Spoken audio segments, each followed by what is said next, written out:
అది ఎక్కడన్నా మీరు పనిచేసే ఆఫీసుల్లో చూస్తే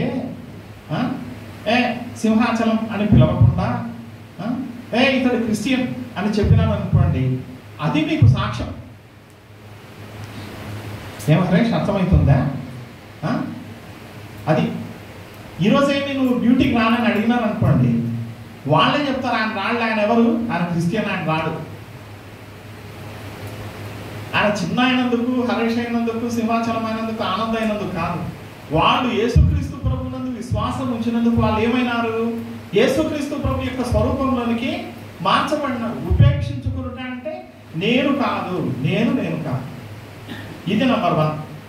ఉపేక్షించుకునుట అంటే దేని మీద, ఇంకా దేవుని మీద తప్ప మరి దేని మీద నీకు ప్రేమ ఉండదు.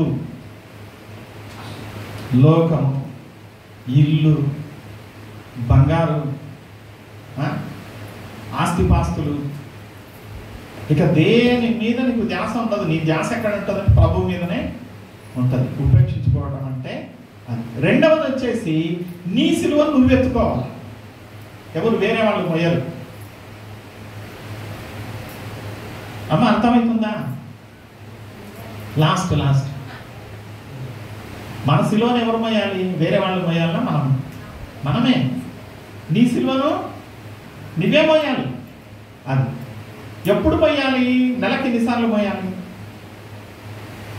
సరే, మన సిలువను నెలకి ఎన్నిసార్లు మోయాలి? సింహాచలం కదా చెప్పండి. ఇప్పుడు మనం చదువుకున్నాం. చిన్న మీరు చెప్పండి. Okay, 5 times. ప్రభు ఏం చెప్పాడు? చరణ్, ఎవ్రీ డే, ప్రతిరోజు నీ సిలువ నువ్వు మొయ్యాలి. ఇప్పుడు ఏంటంటే సిలువ అంటే ఏంటి? మనం కూడా యేసుక్రీస్తు ప్రభు లాగా ఒక పెద్దగా చెక్కతో చేసుకుని భుజం మీద పెట్టుకొని ఆఫీస్కి పోవటం, డ్యూటీకి పోవటం, మళ్ళా రావటం. ఇప్పుడు ఒకవేళ చరణ్ అనుకోండి, సిలువ పెట్టుకొని ఆయన ఏటీసీ టవర్ ఎక్కాలి పైకి, మళ్ళీ దాన్ని పెట్టుకొని దిగాలి. అదే అర్థము? అది కాదు అర్థం. మరి మెడలో సిలువ వేసుకొని తిరగటమా? అది కాదు అర్థం. మన ఇంటి మీద సిలువ పెట్టుకొని ఉంటామా? అది కాదు అర్థం. మరి ఏది అంటే సిలువ అంటే శ్రమ. సిలువ అంటే ఏంటి? శ్రమ. ఏ రోజు నీవు యేసుక్రీస్తు ప్రభువునందు విశ్వాసం ఉంచి ఆయన శిష్యుడకు అవుతావో ఆ రోజు నుంచి నీకు దేవుడిచ్చే బహుమానం ఏంటంటే సిలువ. చాలా మంది దేవుని సేవకులు చెప్పరు ఆ విషయాన్ని. ఎందుకంటే సిలువ అనగానే మనుషులు భయపడిపోతారు. అమ్మో సిలువనా, ఎట్లా చేయాలా, నేను తట్టుకోగలనా లేదా? సిలువ అంటే ఏంటంటే శ్రమ. ఏం హరీష్? సిలువ అంటే ఏంటి? శ్రమ, కష్టం. ఎందుకు శ్రమ? యేసుక్రీస్తు ప్రభువునందు విశ్వాసం ఉంచినందుకు శ్రమ. అది సిలువ అంటే. సిలువ అంటే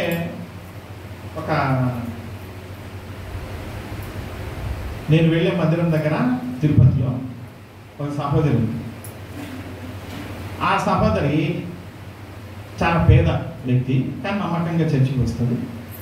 వాళ్ళ వీధిలో ఉండేటువంటి ఇంకొక సహోదరిని అడిగింది, ఏమనంటే, ఎందుకమ్మా నువ్వు అంత దూరం పోతావు ప్రార్థనకు, మన ఇంటి పక్కలోనే చర్చి ఉంది కదా, నువ్వు రావచ్చు కదా అని అంటే, ఆమె ఏం జవాబు చెప్పిందంటే, అమ్మా అక్కడ ప్రతి ఆదివారం భోజనాలు పెడతారు,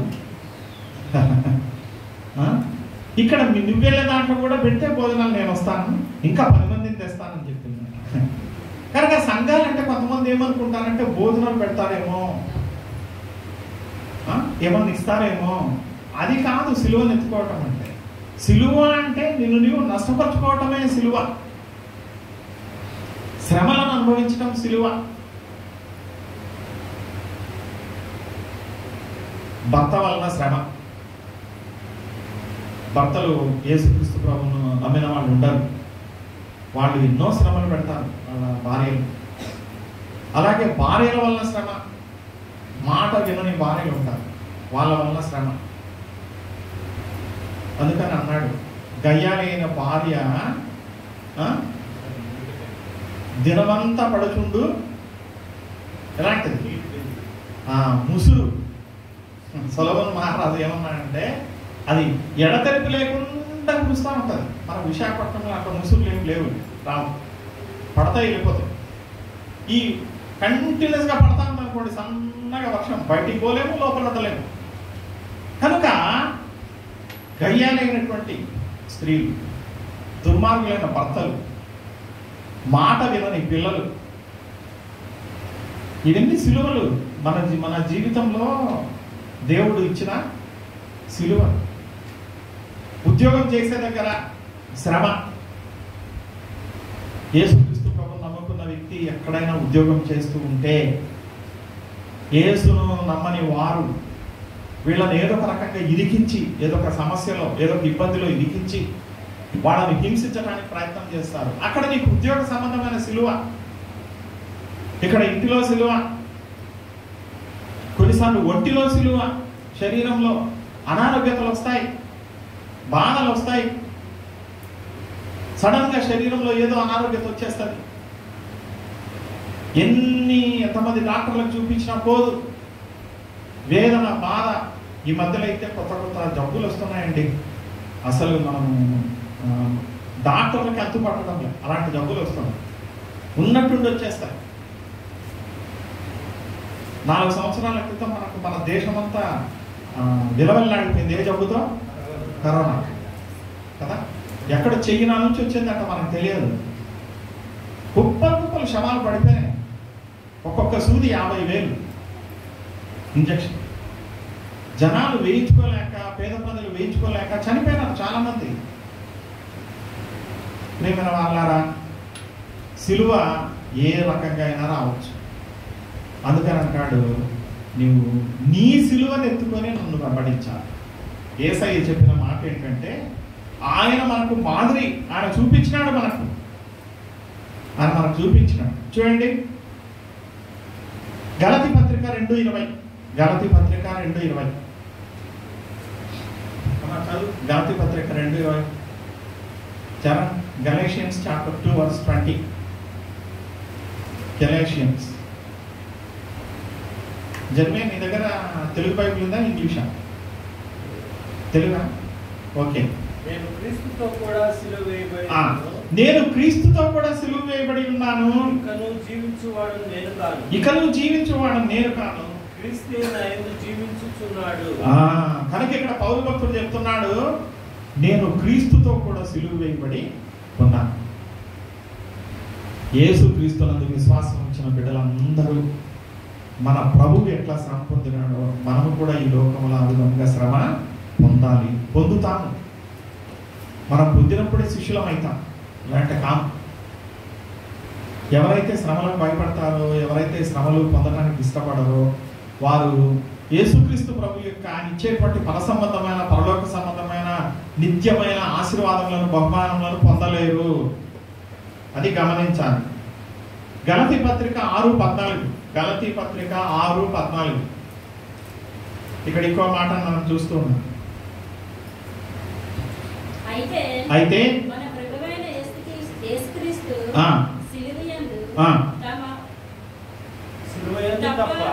సిలువయందు తప్ప నాకు దూరమవును గాక, దాని వల్ల నాకు లోకమునకు నేనును సిలువ వేయబడి ఉన్నాను. అది మొదటిది ఏంటంటే, యేసయ్య తన సిలువను తానే మోసుకొని వెళ్ళాను. రెండవది ఏంటంటే, యేసుక్రీస్తు ప్రభువుతో కూడా సిలువ వేయబట్ట. అది ఆయన ఎందుకు విశ్వాసం వచ్చినటువంటి వారు ఆ సిలువ అనుభవాన్ని పొందుతున్నారు. సిలువ వేయబట్టం అంటే చేతుల్లో మేకులు, పాదాల్లో మేకులు, తల మీద ముళ్ళ కిరీటము, ముఖం మీద ఉమ్మి, ప్రక్కలో బల్లెప్పు. యేసయ్య ఇవన్నీ అనుభవించినాడు. ఆయన శిష్యుడైతే, ఆయన బిడ్డ అయితే, విశ్వాస అయితే, ఆయన విశ్వాసం ఉంచిన కుమార్తె, కుమారుడు ఇవన్నీ అనుభవించాల్సిందే. క్రీస్తుతో కూడా సిలువ వేయబడి ఉన్నానని పౌలు భక్తుడు చెప్తున్నాడు. ఇప్పుడు మూడవది మనం చదువుకున్నది ఏంటంటే, లోకమునకు నేను, నాకు లోకం సిలువ వేయబడి ఉన్నాను. అది ఎప్పుడైతే మనం యేసయ్య సిలువను మోసుకొని పోతామో, మనం ఏమవుతున్నామంటే లోకమునకు మనము, మనకు లోకము సిలువ వేయబడి ఉంది. అమ్మా అక్కను ఆంటీని లేపు. అంత అరవద్దు, గట్టిగా అరవకూడదు, నెలలా చెప్పాలి. అక్క లేయండి అట్లా చెప్పాలి. ఎవరే కానీ, ఎందుకంటే పాపం మీరు అలసిపోయి ఉంటారు. ఇక్కడ మధ్యాహ్నానికి వచ్చినప్పుడు దేవుని సన్నిధిలో ప్రశాంతంగా ఉంటుంది కాబట్టి నిద్ర రావచ్చు, మేము దాన్ని తప్పుపడతాము. అయితే కొంచెం వాక్యం చెప్పేటప్పుడు మెలకువగా ఉంటే అది మీకు దీవెన. అది కనుక లోకమునకు నేను సిలువ వేయబడి ఉన్నాను. వాక్యంలో ఉంది. లోకం అనగా ఏంటి అని అంటే పరిశుద్ధ గ్రంథంలో లోకములో ఉన్నదంతా ఈ మూడు ఏంటంటే అవి ఒకటి శరీరాశ, నేత్రాశ, జీవపు డంబము. శరీరాశ, నేత్రాశ, జీవపు డంబం. సిలువ వేయబడినవాడు, లోకంతో సిలువ వేయబడినవాడు ఈ మూడింటిని జయిస్తాడు. ఏంటది? శరీరాశ. అది ఒక ఆయనకు పసిరికల జబ్బు వచ్చింది. పసిరికలు అంటే తెలుసా? కామెర్లు, పచ్చకామెర్ల జబ్బు వచ్చింది. ఎందుకంటే ఆయన తాగే అలవాటు ఉంది బాగా. అంటే తాగే వాళ్ళకే వస్తుందంటే అట్లేం లేదు. ఈ లివర్ ఎవరికైనా చెడిపోవచ్చు. ఎక్కువ విపరీతంగా మటన్ తిన్నా లేదంటే తాగుతూ ఉన్నా దీనివల్ల లివర్ చెడిపోవచ్చు. అయితే ఆయనకు లివర్ చెడిపోయింది, పొట్ట ఇంతలావు అయిపోయింది. హాస్పిటల్లో చేర్చాను. డాక్టర్లు ఏం చెప్పినారంటే, నీకు తాగటం వలన ఈ విధంగా అయింది. నీకు ఏ రోజు మరలా తాగుతావు ఆ రోజుకి నువ్వు పుట్టుకవు, చనిపోతావు అని చెప్పినారు. ఇక్కడ హాస్పిటల్లో ఆయన బెడ్ దగ్గర ఆయన భార్య బిడ్డలు కనిపెట్టుకొని ఉన్నారు, ఏమన్నా తాగుతాడేమో దొంగతనంగా. ఎందుకంటే దొంగతనంగా తాగేస్తారు. అక్కడ ఎవరైనా పని చేసే వాళ్ళకి ఇంత డబ్బులు ఇచ్చి తెప్పించుకుంటారు. అందుకని వాళ్ళు ఎంతో కాపలా కాస్తారు. ఎంతసేపు కాపలా కాస్తారు? ఏదో పని మీద బయటికి పోయినప్పుడు మెల్లగా వాళ్ళ డబ్బులు ఇచ్చి తెప్పించుకున్నాడు. బాటిల్ ఏదో తెప్పించుకున్నాడు, తాగేస్తాడు. మరుసటి రోజు కల్లా ఏమైనాడు? చచ్చిపోయినాడు. అక్కడ ఏంటంటే, ఇది తాగితే నువ్వు చచ్చిపోతావని డాక్టర్స్ చెప్పినా కూడా శరీరాన్ని జయించలేకపోయినాడు. శరీరం లాగుతా ఉంది. అందుకంటారు ఏమంటారు? పీకుతా ఉందంటారు, ప్రాణం పీకుతా ఉందంట. ఆ ప్రాణం పీకి లాస్ట్ కానీ ప్రాణం మీదకే వచ్చేసింది. సో ఫస్ట్ శరీరాశ, తిండి విషయంలో కానీ, దుర్లమాటల విషయంలో కానీ, దేని విషయంలో కానీ, వ్యభిచార విషయంలో, జారత్వం విషయంలో, పాపం చేసే విషయంలో, అక్రమ సంబంధాల విషయంలో శరీరాన్ని ఏం చేయాలి? సిలువ కొట్టేయాలి, శరీరం చనిపోవాలి. రెండవది నేత్రాశ. నేత్రాశ అంటే కళ్ళు, చూచినవన్నీ కావాలంటది. కళ్ళు చూచినవన్నీ. ఇప్పుడు చాలా మంది రోడ్డు పక్కలో టెంట్లు వేసుకొని దమ్ బిర్యానీ అని పెట్టినాం. దమ్ బిర్యానీ అటు పోయేవానికి ఇటు వచ్చేవానికి విపరీతమైన స్మెల్ వస్తుంది. ఏదో ఆ బిర్యానీ స్మెల్, అది శరీరాశ. ఆ స్మెల్ చూడగానే వాడు ఆటో మీద పోయేవాడు, బండి మీద పోయేవాడు అక్కడ ఆగి ఎంతో కొంత డబ్బులు ఇచ్చి కట్టించుకొని ఇంటికి పోయి సంతోషంగా తింటాడు కదా. అది వాసన, శరీరాశ. అయితే అదే బిర్యానీ రుచి లేకున్నా కూడా దానిపైన మంచిగా అలంకరించినాడు అనుకోండి, ఎల్లోగా వేసి ఏదేదో అలంకరించి పెడితే అదేంటది? నేత్రాశ. టేస్ట్ ఉండదు కానీ అంత రంగుగా ఉంటుంది, అంత బాగుంటుంది. అబ్బాయి తిందాంలే అని చెప్పేసి మనిషికి ఎప్పుడు కూడా శరీరాశ, ఈ నేత్రాశ, ఈ రెండు మనిషిని పతనం. మూడోది ఏంటంటే జీవపు డంబం. అంటే నేను ఇంత గొప్పవాడిని కావాలి, అంత గొప్పవాడిని కావాలి. ఆ గొప్పవాడిని కావాలనేటువంటి ఆకాంక్షతో ఏం చేస్తారంటే చేయకూడని పనులన్నీ చేస్తారు. చేయకూడని పనులు అవి చాలా మనకు ప్రమాదం తెచ్చిపెడతాయి. అందుకనే మనిషి ఎప్పుడు కూడా గర్వించకూడదు. మనం ఏంటంటే ప్రభువారు అన్నారు, మీరు ఇప్పుడు కనపడి అంతలో ఆవిరి అయ్యేటువంటి నీటి వంటి ఆవిరి వంటి వారు కాదా అని ప్రభు సెలవించారు. కనుక మనము ఆడంబరాలకు పోకూడదు. శరీరాశ, నేత్రాశ, జీవపు డంబం మనం కలిగి ఉండకూడదు. ప్రైడ్ ఆఫ్ లైఫ్ అంటారు ఇంగ్లీష్లో. వాటిని ఏం చేయాలంట? సిలువ కొట్టేసేయాలి. ఇప్పుడు చెప్పండి నాకు, ఫస్ట్ది ఏంటి? మనం క్రీస్తుతో కూడా సిలువ వేయబడి ఉన్నాం. ఇక జీవించే వాళ్ళం మనం కాదు, క్రీస్తే నా యందు నీ యందు జీవించాలి. రెండవది వచ్చేసి లోకమునకు మనం సిలువ వేయబడి ఉన్నాం. లోకమనగా ఏంటి? 3 చెప్పాను. ఏంటవి? శరీరాశ, నేత్రాశ, జీవపు డంబం. ఇవి పోవాలి. నెక్స్ట్ రోమపత్రిక 6:6. రోమపత్రిక 6:6. మనం ఇంకను పాపమునకు దాసులు కాకుండుటకు పాప శరీరము నిరర్థకమగునట్లు మన ప్రాచీన స్వభావం ఆయనతో కూడా సిలువేయబడినని ఎరుగుదుము. మూడవది ఏంటంటే మన ప్రాచీన స్వభావం సిలువ వేయబడాలి. ప్రాచీన స్వభావం అంటే ఏంటి? ఇంతకుముందు పౌలు భక్తుడు అంటాడు, ఇక్కడ సాక్ష్యం ఇచ్చినాడు. తిమోతి పత్రిక 1:12లో ఏమంటాడంటే, నేను పూర్వం హానికరుడను. పూర్వం ఎలాంటి వాడంట? హానికరుడను, దూషకుడను, హింసకుడను, క్రూరుడను. అయితే తెలియక చేసి తిని కనుక నేను కనికరించబడి దేవుని బిడ్డను అయినాను అని చెప్తాను. మనలో ఎంతో మంది అట్లా ఉంటారు, హానికరులుగా ఉంటారు. ఒకడెవరైనా ఒక్క మాట అంటే సహించరు, ఫస్ట్ పొయ్యి మీద పడి కొట్టేస్తారు. అయితే సిలువ వేయబడి ఉంటే నువ్వేం చేస్తావంటే, వేరే వాడు వచ్చి నిన్ను కొడతా ఉంటే నువ్వు నిశ్శబ్దంగా ఉంటావు. చేతకా కాదు, ఏం చిన్న చేతకా కాదు. ఎందుకు నువ్వు రియాక్ట్ కాలేవు? ఎవరైనా వచ్చి నిన్ను దూషించి నీ మీద చేయి చేసుకుంటే నువ్వేమంటావు? ఇప్పుడు నిన్ను చనిపోయినాడు ఆయన దగసేవకుడు, ఆయన భార్య ఏమని చెప్పింది? సరే మా భర్తను చంపినాడు ఏమన్నా కానీ నేనైతే వాళ్ళందరినీ క్షమిస్తున్నా అని చెప్పింది. అక్కడ గ్రహం స్టెయిన్ అనే దొర గారిని 2 కొడుకులు చంపినారు. ఇక్కడ ఒరిస్సాలో కాల్చి చంపినారు, కందమాలు ప్రాంతం. ఆయన భార్య కూడా అదే చెప్పింది, గ్లాడెస్ స్టెయిన్స్ అని. ఆమె క్షమించింది. ఎట్లా క్షమించగలుగుతున్నారు అని అంటే, ప్రాచీన పురుషుడు అంటే మన లోపల ఉండి ఇంకో మనిషి ఉన్నాడు. యేసయ్యను మనం నమ్మనప్పుడు ఉన్న మనిషి. ఆ మనిషి తాగేవాడు, ఆ మనిషి బూతులాడేవాడు, ఆ మనిషి క్రూరుడు, ఆ మనిషి అక్రమ సంబంధం కలిగిన వాడు, ఆ మనిషి వ్యభిచారంలో ఉన్నవాడు, ఆ మనిషి దేవునికి ఇష్టమైన పనులు చేసేవాడు. ఇప్పుడైతే ఏమైనాడు? ఈ పాత గుణాలన్నింటినీ ఏం చేసినాడు? సిలువ కొట్టేసాడు.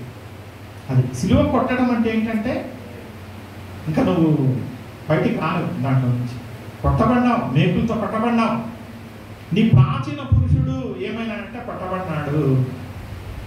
అది అసలు యేసయ్య కనుక తలుచుకుంటే, ఆయనను సులువు వేసే టైంలో కనుక యేసయ్య ఒక మాట అంటే ఏమని, దేవా ఇక్కడున్న వాళ్ళందరినీ కాల్చేసేయి అంటే వాళ్ళు క్షణంలో కాలిపోతారు.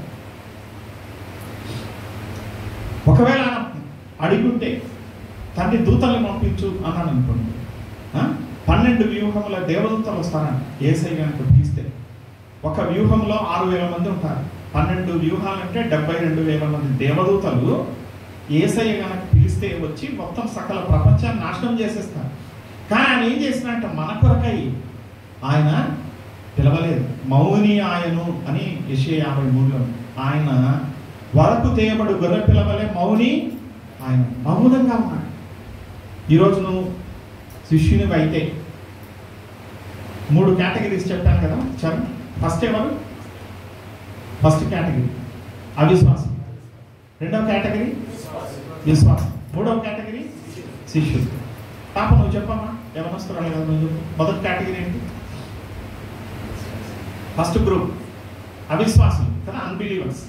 2వ కేటగిరీ విశ్వాసులు అంటే బిలీవర్స్. 3వ కేటగిరీ శిష్యులు అంటే డిసైపుల్స్. ఇప్పుడు మనం మందిరానికి వస్తున్నాం కదా, ఒక 5 ఏళ్ల నుంచో 10 ఏళ్ల నుంచో వస్తున్నాం. మనకేమైనా ప్రమోషన్ వచ్చిందా లేదా? ప్రమోషన్ అంటే ఏంటి? ఉద్యోగ ప్రమోషన్ కాదు. అవిశ్వాసంగా ఉండి నువ్వేమైనా విశ్వాసం నుంచి ఎక్కడికి పోవాలి? శిష్యుడు కావాలి. శిష్యుడు కావాలి అంటే నువ్వు ఈ సిలువలు వేయబడాలి. ఏ సిలువలు? యేసయ్యతో పాటు నువ్వు సిలువ కొట్టబడాలి. 2వది వచ్చేసి లోకానికి నువ్వు సిలువ కొట్టబడాలి. 3వది వచ్చేసి ప్రాచీన పురుషునికి నువ్వు సిలువ వేయబడాలి. యేసయ్యను నమ్మిన తర్వాత, బాప్తిస్మం తీసుకున్న తర్వాత, ఈ బల్లలో మీరు పాలు పొందిన తర్వాత, మీ జీవితం మారాలి, మీ నోరు మారాలి, మీ ఆలోచన విధానం మారాలి, ఇతరులతో మీరు మాట్లాడే విధానం మారాలి. చెడ్డ మాటలు మన నోట రాకూడదు. వాక్యంలో ఉంది, బూతులైనను సరస్వక్తులైనను మీ నోట రానియకుడి అని పౌలు భక్తుడు సెలవించినాడు. కాబట్టి మనం మారినాము. కనుక నేను యేసయ్యను నమ్ముకున్నాను అంటే సరిపోదు. ఒకప్పుడు అవిశ్వాసం, ప్రభువు తెలియని వాడు, ప్రభువు తెలియని దాన్ని. ఇప్పుడు ఏమైనా విశ్వాసమేనా, ప్రభు బిడ్డమే. మీ ఎంతకాలం విశ్వాసంగా ఉంటావు? ఇప్పుడు ఈ చిన్న బిడ్డ ఉన్నాడు, కుమారుడు, ఎన్నో క్లాస్ రాను? 3rd class. ఇప్పుడు 10 ఏళ్ళు పోయినా 3rd క్లాసే చదువుతున్నాడు అనుకోండి, ఏమంటాం మనం? ఏంటి వీడు 10 ఏళ్ళు పోయినా 3వ తరగతి చదువుతున్నాడు. 10 ఏళ్ళకి ఎన్నో తరగతి ఉండాలి? 4th క్లాస్ ఉండాలి, లేక 5th క్లాస్ ఉండాలి కదా, 5వ తరగతి ఉండాలి. 5కు రాడనుకోండి, కంటిన్యూస్గా 2వ తరగతిలో ఉన్నాడు అనుకోండి, ఎదుగుదల లేదు. మీరు కూడా అలాగే గ్రీన్ వ్యాలీ మందిరానికి వస్తా ఉన్నారు అనుకోండి, 5 ఏళ్ళు అయింది. ఇప్పుడు మీరు ఏం కావాలంటే శిష్యులు కావాలి. ఏం కావాలి హరీష్? శిష్యులు కావాలి కదా. శిష్యుడైతే ఏం చేయాలి? యేసయ్య ఎలాగ తన సిలువను మోసుకొని పోయినాడో ఈ శ్రమల కాలంలో మనం ధ్యానిస్తున్నాము. మనము కూడా మన సిలువను ఎత్తుకోవాలి. వేరే వాళ్ళ సిలువ కాదు, వేరే వాళ్ళ సిలువ కాదు. యేసయ్య తన సిలువను తాను ఎత్తుకొని పోయినాడు. నీ సిలువ ఉంటుంది. ఆ సిలువ ఏంటి? నీకు ఇంట్లో అనారోగ్యతో, అస్వస్థతో, పేదరికమో, డబ్బు లేని స్థితితో, ఏదో ఒక బంధువులతో గొడవలో, భార్యతో శ్రమను, భర్తతో శ్రమను, మాట వినని పిల్లల ద్వారా శ్రమను, అధికారుల ద్వారా శ్రమను, ఎలాంటి నీకు ఉద్యోగం లేక ఆర్థికమైన ఇబ్బందులతో కష్టపడుతున్నావో అలాంటి శ్రమను, లేకపోతే అప్పుల వలన శ్రమను, ఏదో ఒక శ్రమ ఉంటుంది. ఈ సిలువను నువ్వు మోసుకుంటూ పోవాలి. నీ అంతటి నీవు సిలువను చెప్పుకొని నేనే భుజం మీద పెట్టుకుంటా అంటే కుదరదు. అజ్ఞానంతో సిలువను తెచ్చుకోకూడదు, జ్ఞానంతో సిలువను మోయాలి. మీకు ఒక ఉదాహరణ చెప్తాను. ఒక సహోదరి ఫోన్ చేసింది, నాకు తెలిసిన సహోదరి. ఏమ్మా చెప్పండి అంటే, అన్నయ్య మీతో మాట్లాడాలి, చాలా ప్రాముఖ్యమైన విషయం ఉంది అని చెప్పమ్మా. వాళ్ళ భర్త గారు దేవుని సేవ చేస్తారు, ఆమె టైలరింగ్ చేస్తారు, బట్టలు కుట్టుకొని కుటుంబాన్ని పోషించుకుంటారు. ఏమ్మా అంటే, అన్న ఈ విధంగా మా ఆయన అప్పులు చేసినాడు, మా చాలా చిన్న కుటుంబము, ఏ ఉద్యోగం చేయడు, అప్పులు చేసినాడు. అంటే ఎంత చేసినాడు అమ్మ అంటే, లక్షలు చేసినాడు, నేను దిద్దుకుంటూ వచ్చినాను. ఇప్పుడు 10 లక్షలు ఉంది అప్పు, నాకు దిద్దటానికి చేత కావడం లేదు. నేను రాత్రి పగళ్ళు బట్టలు కుడుతూ టైలరింగ్ చేస్తుంటే కూడా నేను తీర్చుకోలేకపోతున్నాను. 3 పిల్లలు. ఇప్పుడు మా ఆయన ఏమంటాడంటే, నువ్వే పని చేయాలి, నువ్వే తీర్చాలి, లేకుంటే నేను చచ్చిపోతాను అంటాడు. వాళ్ళ భర్త అంటున్నాడంట, నేను చచ్చిపోతాను. మామూలుగా భార్య బెదిరిస్తాను, కానీ భర్త బెదిరిస్తున్నాడు. ఆమె ఏడుస్తుంది ఫోన్లో, అన్నా ప్రార్థన చేయండి, ప్రార్థన చేయండి. ఇప్పుడు చెప్పండి, ఆ సహోదరికి సిలువ ఏంటి? భర్త చేసే అప్పులు. 10 లక్షలు అంటే ఎంత పేద కుటుంబము, ఎట్ట తెచ్చుకుంటారు వాళ్ళు? పిల్లల్ని చదివించాలి. ఇలాగుంటాయి మనకు వచ్చే శ్రమలు. అయితే నేను చెప్పాను, ఆమె చెప్పింది, అన్న కొన్నిసార్లు నాకు బతకాలని ఇష్టం ఉండదు, చనిపోవాలనిపిస్తుంది అంటే చెప్పాను, అమ్మ దేవుడి 3 పిల్లల్ని ఇచ్చినాడు, వాళ్ళ కొరకు బ్రతుకు, నీ భర్త కొరకు వద్దు, వాళ్ళ కొరకు బ్రతుకు. ఆ పిల్లలు నిన్ను చూపెట్టుకొని బతుకుతున్నారు. వాళ్ళు మధ్యరాత్రి లేపి నేను చచ్చిపోతానని అంటారు వాళ్ళ భర్త. మధ్యరాత్రి లేపి నువ్వు అప్పు తీర్చకపోతే నేను చచ్చిపోతాను అంటాడు. మరి ఆయన సువార్త కూడా చెప్తాడు, వేరే ఉద్యోగం ఏది లేదు, అక్కడింత ఇక్కడింత 10 రూపాయలకు 5 రూపాయలకు వడ్డీకి డబ్బులు తేవటం, మళ్ళీ వాటిని వేరే వాళ్ళకి ఇవ్వడం, ఇట్లా సర్క్యులేట్ చేసి ఈయన 10 లక్షల అప్పులో పడిపోయాడు. కనుక అప్పుల ద్వారా సిలువ, అనారోగ్యాల ద్వారా సిలువ, కుటుంబ సభ్యుల ద్వారా సిలువ, మాట వినని బిడ్డల ద్వారా సిలువ, బంధువుల ద్వారా సిలువ, ఉద్యోగం చేసే స్థలంలో అధికారులు పెట్టే శ్రమల ద్వారా సిలువ. ఎన్ని రకాల సిలువలు ఉన్నాయి. ఇక దేవుని సేవకులకైతే ఇక్కడ కూర్చున్నారు అయ్యగారు, మా సిలువలు వేరే ఉంటాయి సంఘానికి సంబంధించినవి. ఈ సిలువలన్నీ మేము మోసుకొని, ఈ సిలువల్ని మోసుకొని ఎక్కడికి పోవాలి? కొండ ఎక్కాలి. యేసయ్యతో పాటు సిలువ వేయబడాలి.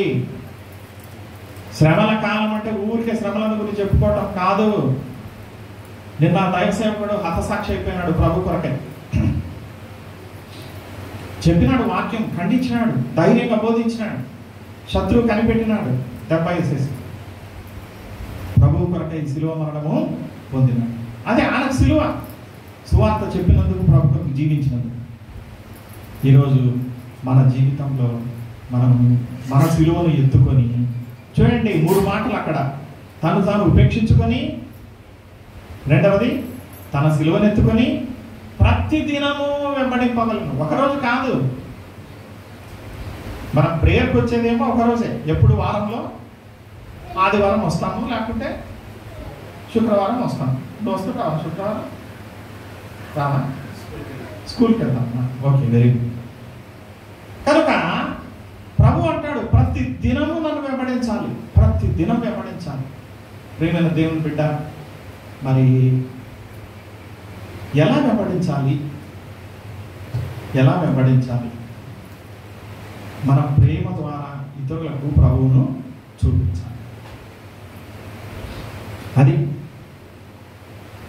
మనం రాత్రి 11 గంటలకు క్యాబ్ తీసుకొని ఇంటికి పోతుంటే ఆ క్యాబ్ డ్రైవర్, ట్యాక్సీ డ్రైవరు ఏమంటున్నాడంటే, అప్పటికి రాత్రి 11 అయింది, నాకు చెప్తున్నాడు, అంకుల్ ఇట్లా నేనేం తినలేదు, నాకు బలహీనం అవుతుంది శరీరంలో, ఈ ప్రక్కన ఎక్కడన్నా టిఫిన్ సెంటర్ ఉంటే అక్కడ ఆపి టిఫిన్ తీసుకుంటాను, నీకేం లేట్ కాదు కదా అంటే, నేను తీసుకో కరెక్ట్గా టిఫిన్ సెంటర్ దగ్గర పోయి అక్కడ క్లోజ్ చేస్తున్నాను. అది లేదు, చూసుకుంటూ వస్తున్నాడు, టైం అయిపోతుంది. ఎందుకు నీకు ఏమవుతుంది అంటే, నాకు డయాబెటీస్ ఉంది, షుగర్ వ్యాధి ఉంది, షుగర్ పడిపోయింది నా శరీరంలో, నాకు ఇట్లా వరకు వస్తుంది అని. వెంటనే నా బ్యాగ్లో 2 పెద్దవి మన 5 స్టార్ చాక్లెట్స్, మిల్క్ డైరీ ఉంటాయి కదా, చూసాం, అలాంటివి 2 చాక్లెట్స్ తీసి ఇచ్చినాడు అతను, ఆ డ్రైవర్. ఆయన ఎవరో మనకు తెలియదు, నేను ఎవరో తెలియదు. అది వెంటనే తిను, నీకు శరీరంలో షుగర్ పెరుగుతుంది, బాగుంటుంది. వెంటనే తిన్నాడు. దాదాపు 40 నిమిషాలు రైడ్.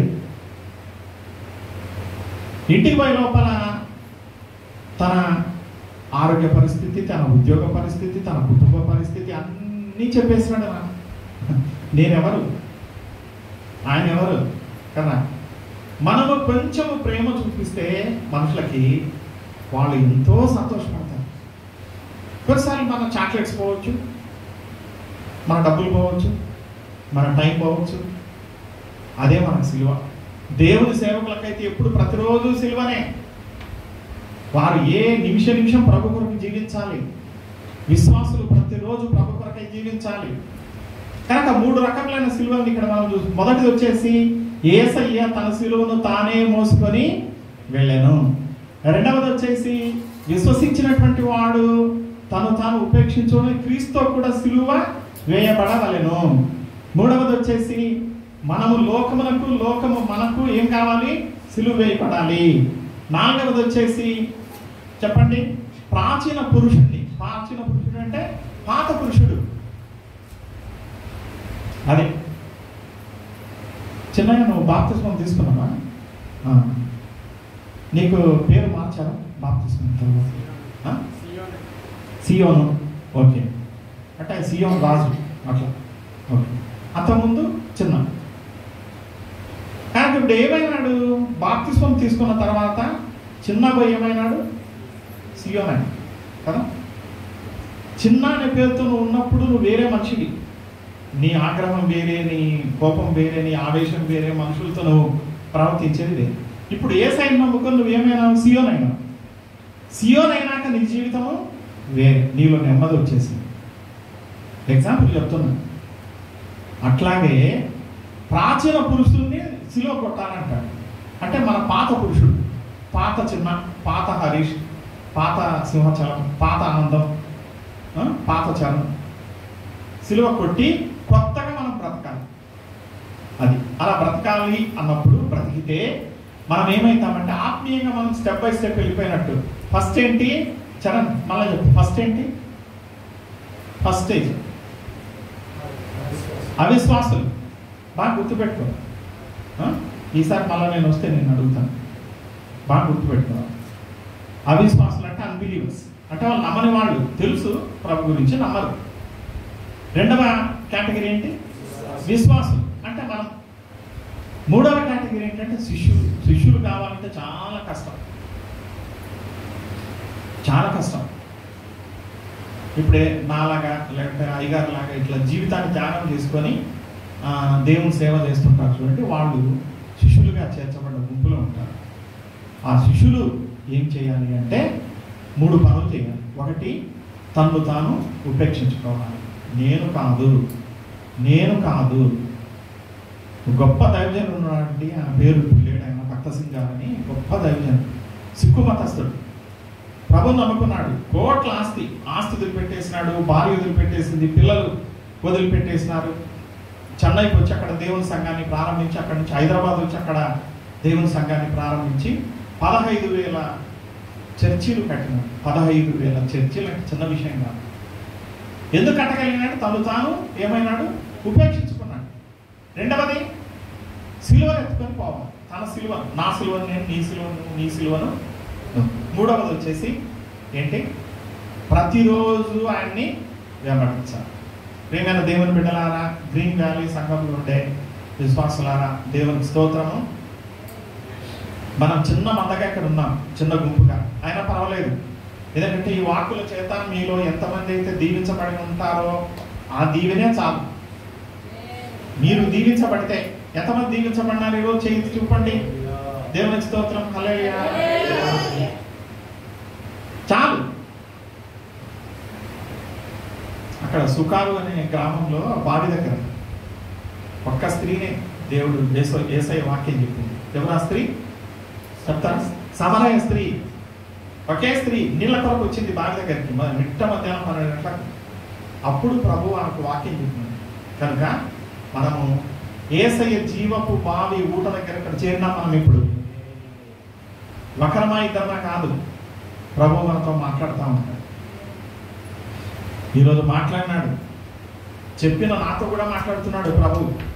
నేను పరిశీలించుకోవాలి, మీరు పరిశీలించుకోవాలి, వాక్యం వృధాగా పోకూడదు. కనుక మీరందరూ వాక్యాన్ని ఆసక్తిగా విన్నారని నేను చూస్తున్నాను. ఎవరో చెప్తే కనుక నేను చూస్తున్నాను, నేను గమనించినాను, ఈ వాక్యం ఫలిస్తుంది. హరీష్, ఈసారి వచ్చినప్పుడు నువ్వు ఇంకా స్ట్రాంగ్గా కావాలా విశ్వాసంలో. విశ్వాసిగా ఉంటావా? ప్రమోషన్ పొందుతావా? శిష్యుడు కావాలి. ఓకే, బ్రదర్ సింహాచలం శిష్యుడు కావాలి. చిన్న ఆనందం బ్రదర్, శిష్యులు కావాలి. మనం ఇంకా విశ్వాసులుగానే ఉండకూడదు. దేవుడు నాకు అనుకూలపరిస్తే, మా పాప ఇక్కడ ఉంది, వైజాగ్లో ఉద్యోగం చేస్తుంది కాబట్టి అప్పుడప్పుడు వస్తుంటాను. వస్తే తప్పనిసరిగా మిమ్మల్ని దర్శిస్తాను. అప్పుడు మీరు విశ్వాసులుగా ఉన్నారా? నెక్స్ట్ ఏంటి? శిష్యులుగా అయినారా? తెలుసుకుంటాను. పాస్టర్ గారిని అడుగుతాను, వారు చెప్తారు. దేవుడు నాకు ఈ శ్రేష్టమైన సమయం ఇచ్చినందుకు యేసయ్య ప్రభు నామమునకు మిక్కిలి మహిమ కలుగును గాక. దేవుని కార్యము ఈ సంఘంలో ఈ చిన్న గుంపులో జరిగినందుకు ప్రభు నామమునకు మహిమ కలుగును గాక. ఇలాంటి మరొక తరుణాన్ని దేవుడు నాకు, మీకు, మనకు ఇస్తాడని విశ్వసిస్తూ ప్రభు నామానికి మహిమ కలుగును గాక. ఈ సంఘాన్ని, దేవుని సేవకుని, కుటుంబాన్ని, వారి కుమారులను దేవుడు దీవించి ఆశీర్వదించును గాక. మిమ్మల్ని అందరినీ దేవుడు దీవించును గాక. దేవునికి స్తోత్రం. Praise the lord.